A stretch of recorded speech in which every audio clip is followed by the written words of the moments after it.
We have 4 great news stories to share about Tesla with you today. First, Tesla has now produced their 6.9 millionth vehicle. They're on track to hit 7 million by the end of this month. Can't wait for that announcement from Tesla. Second, we'll show you the all-time global deliveries of electric vehicles as we compare Tesla with BYD and Volkswagen. Third, looks like the Cybertruck needs a quick over-the-air software update to fix a rear-view camera issue that can delay when images are displayed. Not a big deal, but boy, mass media, time and time again, deliberately call this a recall when it's nothing like that at all. We've got to all send a message to NHTSA to get them to change this once and for all. From the safety report, though, we now know that Tesla's produced 27,185 Cybertrucks in total so far as of September 14th. Fourth, a new report is saying that Tesla's planning on 4 new versions of its 4680 batteries in 2026. We're going to review which batteries will go with the various vehicles and why this might matter. Today, I've got Larry Goldberg joining us. Thank you so much, Larry. Great to be here. These are the first story is about predicting when and how many vehicles Tesla is going to produce, and you predicted to the day when Tesla was going to announce the fifth millionth vehicle. You actually posted it on X saying, "I think they're going to announce it today or tomorrow." And the very next morning, that's when they announced it. So that's why I wanted to get your thoughts on this one, because you follow this so closely. So James Stevenson published this saying, congratulations to Tesla on producing their 6.9 millionth vehicle. Of course, this is after the Q3 numbers, and you can see how he's calculating it quite nicely. And he said this was achieved either last night in Fremont or earlier today in Shanghai by my estimate, since the cumulative total was 6,889,000 as of the end of Q3. And Tesla's producing just over 5,000 vehicles per day. So he says, look for Tesla to publicly announce producing the 7 millionth vehicle before the end of October. This is this month. Elon said, thanks. So end of October, what's your thinking there? So, I think James is trying to put me at the post by announcing it at the 6.9 million. But I think the 28th is the target date for the announcement. I mean, they could announce it on the Friday, the 24th, but more likely, I think they're going to announce it on the 28th. So either the 24th or the 28th is my prediction of October, that they'll announce 7 million cars produced. Okay. And what's your thinking about the significance of this table here? We're now at the 7 millionth, right? We'll hit that by the end of this month. And right. I mean, it's like, looks like it's exponential. So they seem to have, are able to produce these vehicles more and more. Yeah, well, the cumulative will always climb at a much higher rate than the actual sales, right? Because it's accumulating. But the rate of accumulation is going to have to speed up quite a lot for this graph to continue its upward trend, because right now it's going to just right now at the current rate of production, it's just going to add less than 2 million a quarter. So we need to get to that 3 million mark, 4 million mark, and I suspect that we'll see that by 2026 we'll be at that rate of production. So this is new data from Alex Voigt. He published this saying Tesla's extending its global lead in BEV deliveries, these battery electric vehicles. And then just reminding everybody, never forget that every single Tesla delivered can turn overnight with a simple software update into a robo-taxi.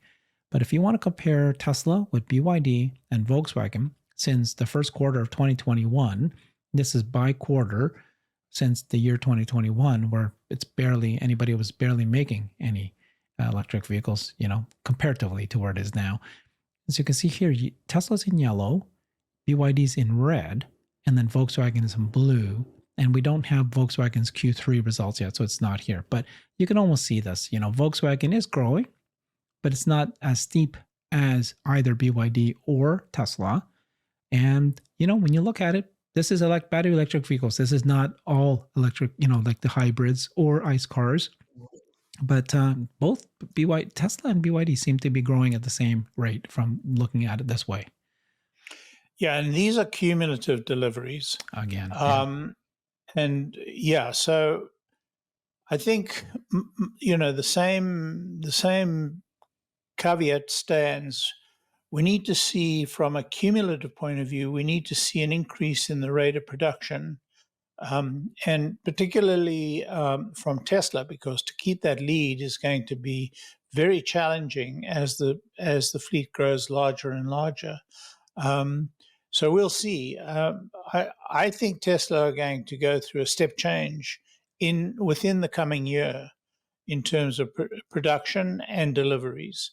And that step change is going to be an important moment, and it's going to keep their lead. So that's where I think we're heading. Gotcha. Okay. I like that table, at least. It shows you, where we're at, where we came from.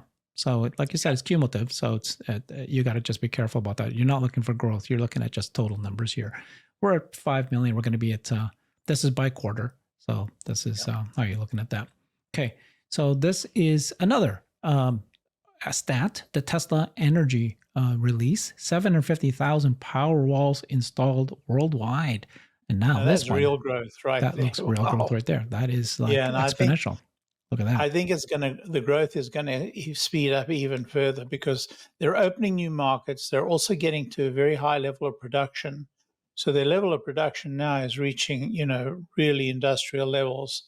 And there's no reason for them not to become, for this not to become a mass market product. And I think it's trending that way. So this is a very exciting product. The numbers are still small because the price per unit is relatively small.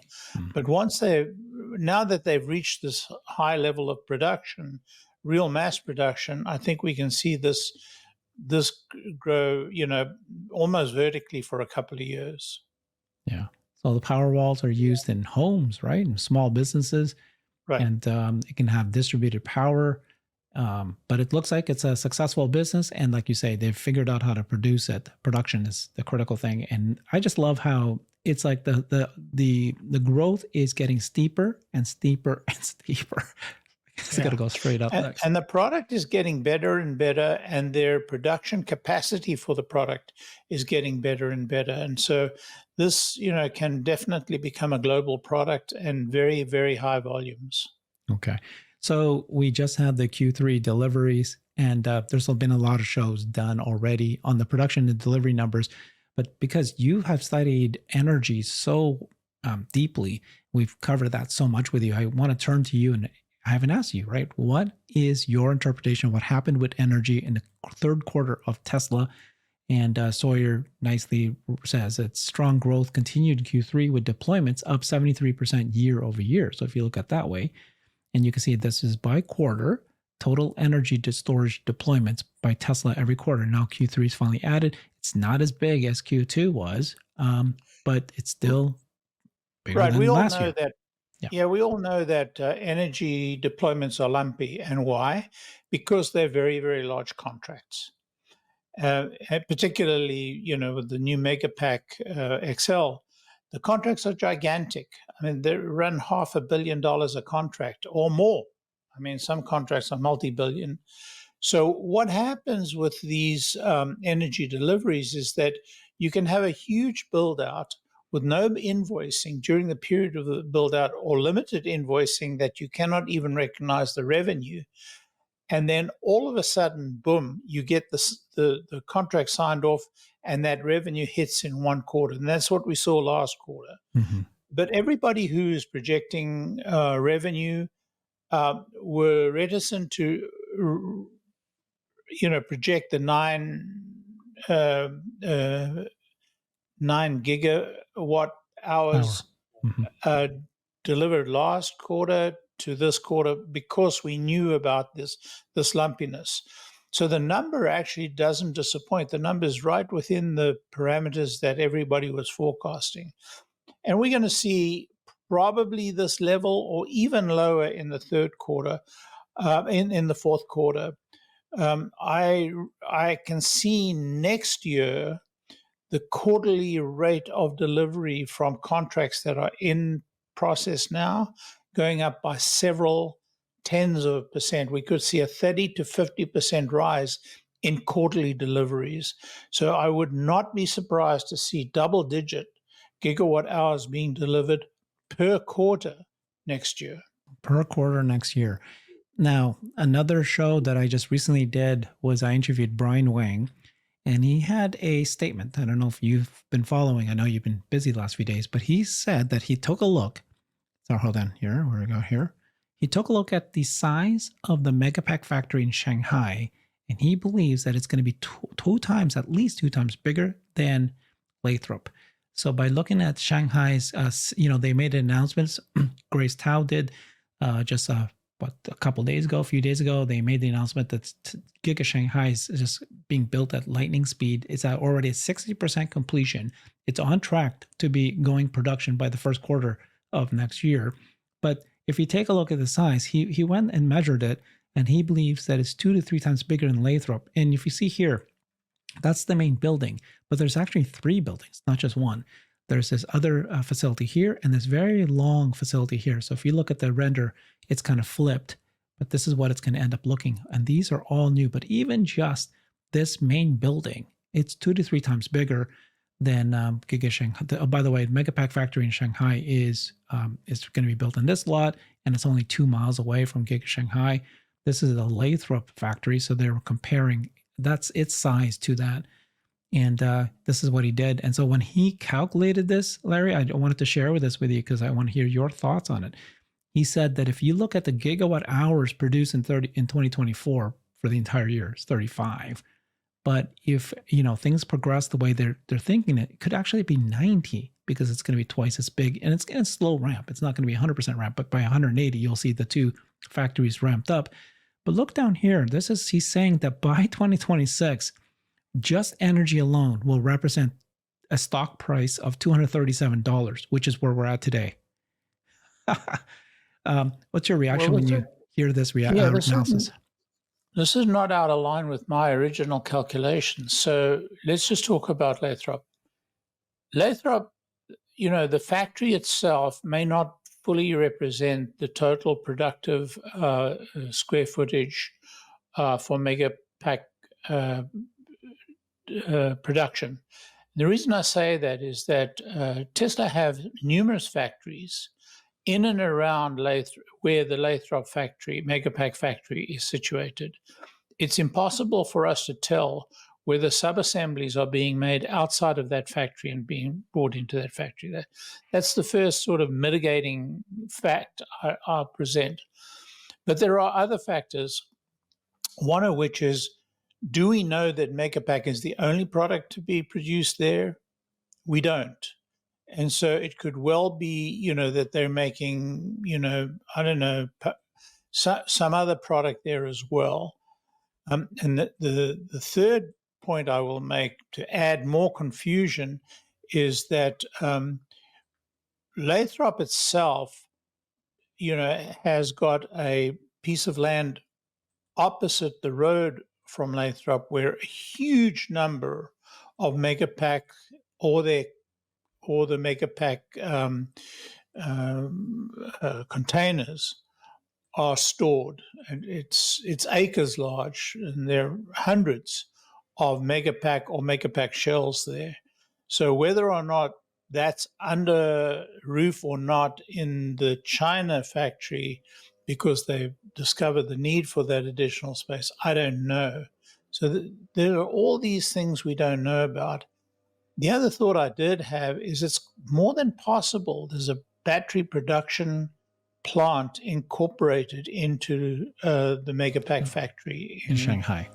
In Shanghai. Yeah. But all of those considerations really, pale against the probability that the ramp at Shanghai is going to be dramatically faster than the ramp in the United States. And the reason for this is that the regulatory regime in China is much, much, much looser than it is in the United States. So the rate at which they're able to deliver Megapacks into contracts and the rate at which they're able to bring contracts up and running is going to be dramatically faster in China because of the more streamlined regulatory environment and the more rapid contracting processes in China. So I wouldn't be surprised to see Megapack revenue spike rapidly on the opening of the Megapack factory and keep growing till it reaches its maximum capacity. We already know from what Elon has told us that the Megapack factory could be double. I mean, the total production of all Megapacks could be as much as triple of the current Megapack capacity. So all things being equal, I think we're going to see a very rapid increase in Megapack in energy deliveries in the coming year. Gosh, I'm so glad I asked you this question. Appreciate the knowledge you're sharing with everybody. It's exciting because Tesla's not just a car company anymore. It's going to be an energy company. And we're talking within 2026, you're going to see the size of the current business today could be represented by just energy alone. I mean, that's yeah. The big unknown here is what the margin is going to be in China for these prices batteries. of these are falling. Yeah. Price of Megapacks are falling significantly. So, but then volume could be bigger. So, yeah, the question is the margin, not so much the price. The margin is the critical factor. So gotcha. We don't know. Okay. Yeah, let's move on to the next story here. We got Cybertruck. You have a Cybertruck, so let me know if you have the same issue. But there is an issue that NHTSA has pointed out that Cybertrucks need a free over-the-air software update because of this rear view camera issue that might delay the image being displayed on the dashboard. So this, I'm assuming what this means is that when you want to reverse, you look at the rear view camera, but it takes a while for that image to appear on the dashboard. They'll fix it. But before we get there, this is quite interesting. The document itself says that Tesla has likely built 27,185 Cybertrucks as of September 14th. So you can see here, 27,185. That's more important. But this is they still call it a safety recall. So I want to talk about that. But what do you think? Yeah, so if the driver starts a backing up event before the vehicle system completes its shutdown and boot up, the rear view image may not display within 2 seconds of placing the vehicle in reverse. Are you seeing this? I have seen it on occasion. Actually, when I start the car, when I get into the car originally, and if I put it into reverse right away, there is a brief lag. It's never bothered me. I've never thought to really raise the issue. And only when I read this did I realize I had noticed it in the past. One gets used to the refresh on a computer when one moves from maybe one screen to another, or so it didn't register with me, but I guess I did realize it was happening. So, yeah, it's not to me, it wasn't a major issue. I didn't see it as a safety issue, but it could be, I guess, if you have to reverse very rapidly. I had the old 2020 Model 3, and I had this issue. Every time I want to go back, I have to wait until the image shows up, and then it's fixed. So I don't think this is going to be a big issue. But what do you think about the 27,000 Cybertruck number? Is that in line with your prediction? We're October now. No, I had a number in the range of 36,000, but I think it's very close to what Troy represented. Okay. So what is your new revised number of Cybertrucks by the end of the year? That's going to be tough. They'd have to double their production, the current rate of production, to hit 60,000. I don't think they're going to double it. So it's going to be well short.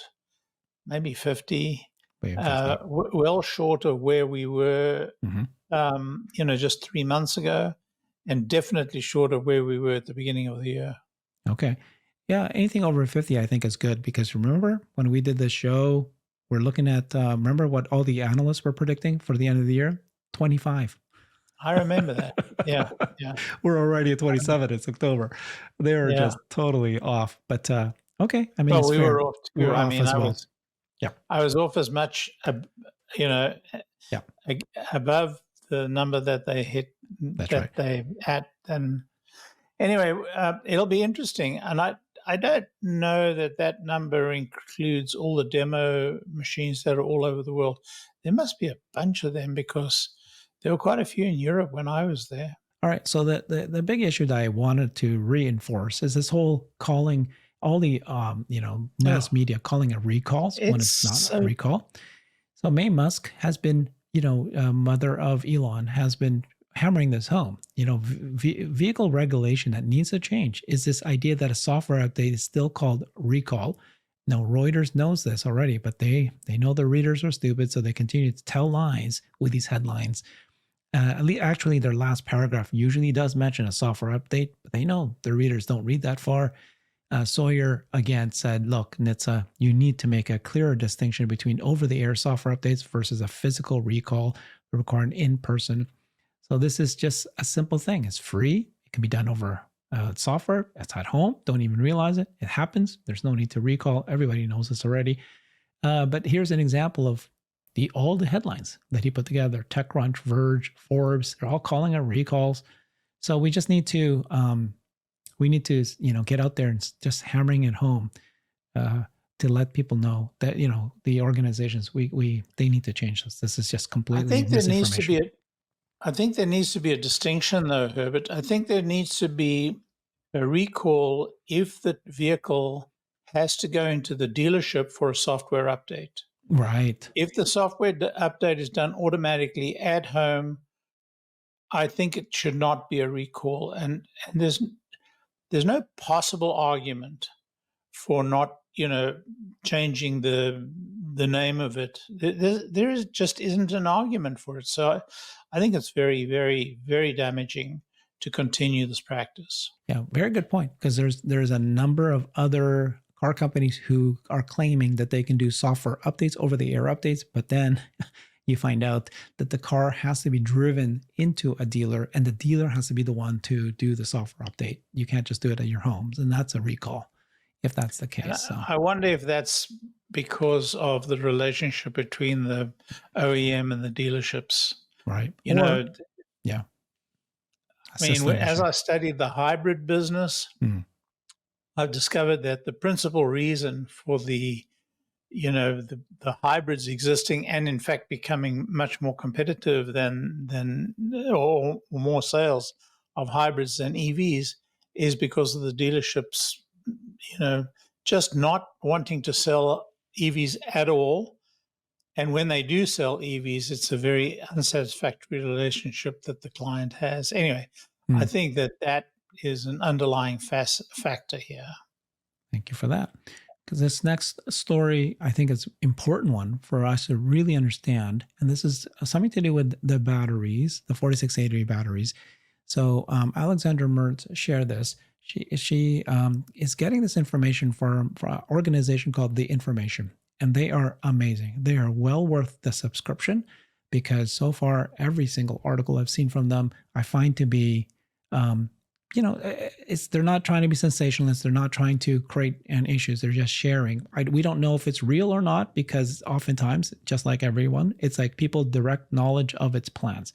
What they're now reporting, though, is that Tesla plans to have 4 new variants of their 4680 battery in 2026, right, for various different cars and different kinds of vehicles. So the takeaways, they're working on 4 new EV batteries.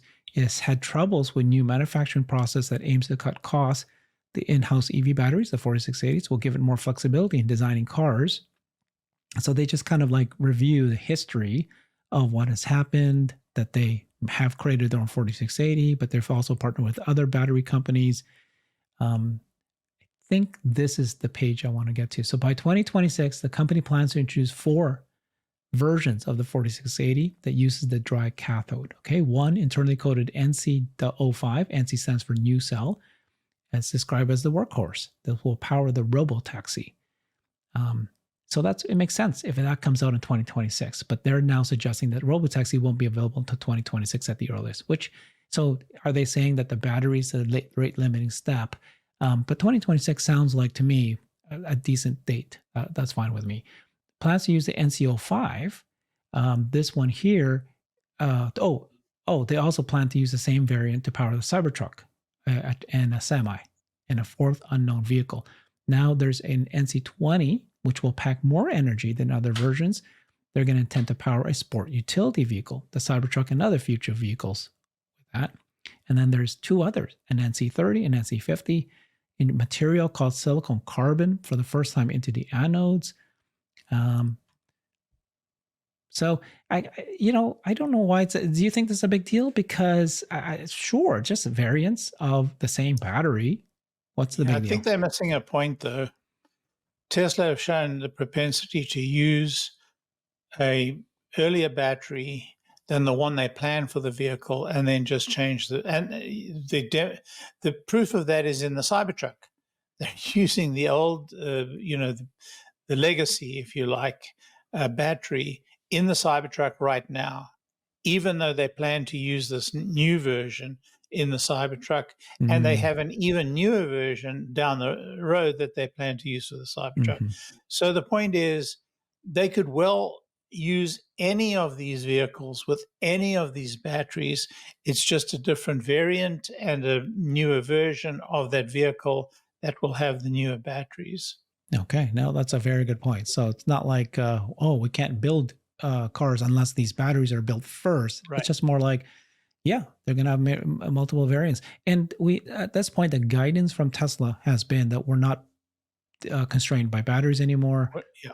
I don't know. Well, that was this year. I don't know if that they're going to have to repeat it again for the following years, and that they have enough 4680. And then they just reported their 100 millionth 4680 batteries. And I did a show at CERN, and he showed how it says exponential growth that we're actually probably making 1 million 4680 batteries a day now. And if that's the case, we're going to get to our 200 millionth 4680 battery by the end of this year. So, like, that's how fast it could be. Yeah, So, and Tesla changes their plans on a dime. And so, they'll determine battery type, you know, and change it, literally within a quarter, mhm. based upon what's happening in terms of production, what's happening in terms of pricing, and what's happening in terms of sales. So I take this particular. What's interesting are the variants of the batteries that are coming and the evolution of the technology. And the limiting factor will keep us updated as to the importance of it and what the value is of it. So I think that we have to be a little bit. We have to understand that there's much more flexibility than this article seems to indicate, but time will tell. Love it. Okay, thank you. Last story here is associated with the compute supercomputer that Tesla is making in obviously Giga, Texas, called Cortex. But the one they're doing in XAI, it's called Colossus. These are the largest supercomputers. One of the issues is where are they going to get permits for just permits to be able to support them to do this. And so there's this Colossus is what they call the XAI supercomputer. There's a water recycle facility that permits have been filed. $78 million collaborative project between XAI and the Tennessee Valley Authority and Nucor Steel. Permits were filed. And on the 18th of September, the facility will be privately funded, according to XAI representatives. Elon replied to that saying, this is going to enable significant expansion of Colossus. So again, when you build one of these supercomputers, yeah. So when you build supercomputers, there are two inputs you have to look for. right. One is power, energy, and the other is cooling, in this case, water. And the problem with cooling water is that you heat it up. So it's very important to recycle it, A, to reduce the water consumption, from a resources point of view, but B, because of the heating problem. And so to have this cooling regeneration, I don't know if you remember in Berlin, there was a huge hue and cry about water usage Right. by the plant there. And Tesla turned around and showed that they're actually using negligible water because they're recovering all the water. So they've proved masters at being able to manage water. The water handling, the water management situation at Texas it must comprise a huge percentage of the total investment there. I don't know if you've seen how complex and complete the works are. Joe Tegmeyer keeps us abreast, not only with his photography, but also with his explanations. So we get a sense of the amount of work that's gone into it. So, yeah, I mean, this is a very important component, as important as energy in this whole build out. So they're building a true colossus there. It'd be very interesting to see what the outcome finally is. Love it. Larry, thank you so much. You have the answers to every single topic I throw at you. I appreciate it. I hope the audience appreciates your intelligence. And, this is things that we need to learn. And that's why you're here. Appreciate this very much. Sometimes I'm right. Sometimes you're right. Okay, so wait, let's go back to the beginning of the story. What date exactly are you predicting the 7th millionth Tesla? What's the date of the announcement? The date of the announcement will be the 28th. Okay, October 28th. We'll see if you're right. You've been right about that quite a bit, so we'll see. That's fun. Yeah. Thank you so much, Larry. Follow him on X at Tesla Larry. Thanks, everybody. I've created a website that is the most comprehensive resource for the Tesla investor. Please check it out. Simply go to my website at herbertong.com.